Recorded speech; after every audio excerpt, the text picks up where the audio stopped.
Shalom and good day all, this is Tehillim29 back again for another indie comic review, and for this indie comic review I'm covering the one-off issue, Green Hornet, One Night in Bangkok. And as you can see here, it's done by, I think it's Denson and Morales. And moving in the first things first, and that is the area of the cover. Does this cover in any way, shape or form connect to something that is happening inside with the story? Sure enough it does, to which I give a 7 out of 10. Now it's time to move into the internal art, as well as some of the things that are happening story-wise. So as the story begins, we get a bit of a fight, and it looks like somewhat like a bit of an underground tournament being held in Bangkok, in Thailand. And we get to see who the winner is. And we learn that this character has a somewhat bit of a gripe towards the character of the Green Hornet. As the story advances, we do end up seeing this character enter Century City, one of the key locations where the Green Hornet operates from, and also encounter some of the locals.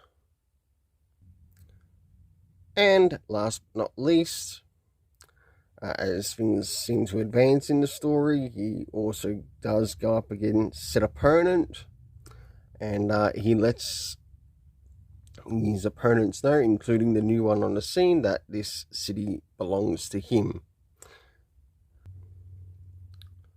For the internal art, I gave it a 7 out of 10. Now it's time to move in relation to the story.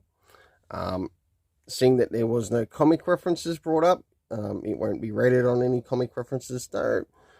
If it's a part of an ongoing series, it probably wouldn't hurt to include it.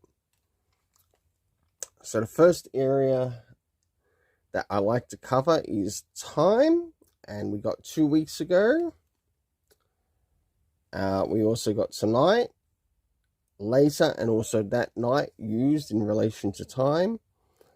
The location that we had in the story were Bangkok, Century City, the Old Mill,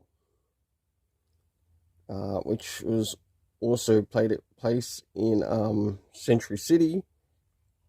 The key cast of characters, we had mentioned the name of Kato because it sounded like Kato was out doing a job for the Green Hornet, plus the Green Hornet themselves.